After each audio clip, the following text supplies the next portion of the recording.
I go by the name Jabidii, aka Power, and this is your favorite show, Voice Gospel. Everybody have this one man, hey, always inspire them. My official name is Kevin Amenge, and I was born and raised in a ghetto, the largest slum in Africa called Kibera. So the wanna be like mama. Hey, this one man is growing up in Kibera was very interesting, challenging at the same time, and again fun.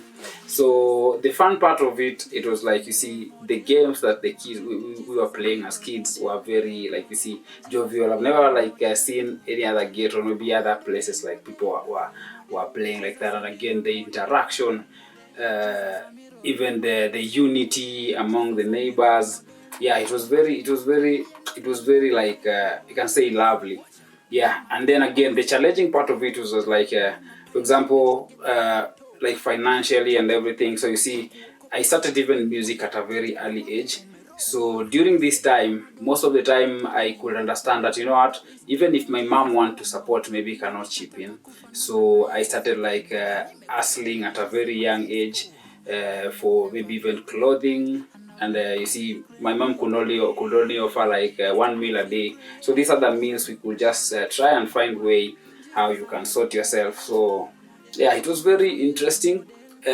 When I look back is when maybe I can see like, okay, it was kind of suffering, but during that time I used to enjoy like every bit of the struggle. Breakthrough Artist of the Year, ladies and gentlemen, and the winner is Jabidii. Growing up in the ghetto, gospel and dancehall had influence, but now that was for the youth. So growing up, I used to, my mom and dad used to play a lot of Lingala, but now when I came to realize myself, now for me, I loved dancehall and reggae a lot. So people like Beanie Man, Vibes Cartel, Popcorn, and the dancehall artists really influenced a lot.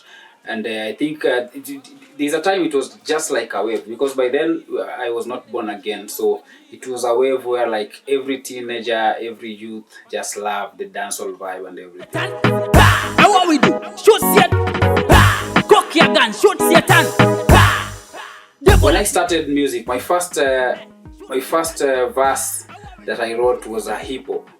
And then later on, I came to graduate to like, and then after writing hip hop for a while, when I fell in love with dancehall, now I started like learning patois and everything. So I can say, and then you see, even after my first song, my breakthrough song was Shoot Satan. So that was just like pure dancehall.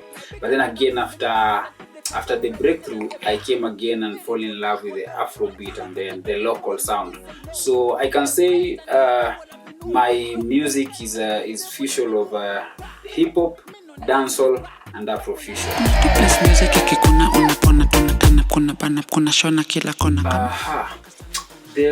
The advice I can give out is just for the gospel artists, make sure you love God genuinely.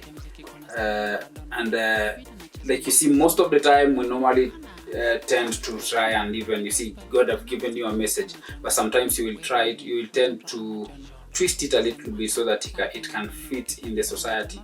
So one thing I normally advise the artists, just love God genuinely and do the ministry. Because you see, if you enter in the gospel with a different motive apart from just spreading the gospel, it might be hard for you. Because you see, even during the period of Corona, things were tough, but you could only see the people who maintained were those people who came in, like who were called. So first of all, you must love God genuinely, so that at least you can, because you see, one thing about gospel artists, we don't just sing rumors, we sing about Jesus, we spread the message of Jesus. So whatever we have to do, it will not mislead us outside the word. So yeah, so if you love God genuinely, it will be easier for you, and you'll just see favors and favor. Yeah, and again, the last thing, start where you are. Don't wait for somebody else to come and maybe help you with something. So start with what you have, start wherever you are, and yeah, God will just. My coffee.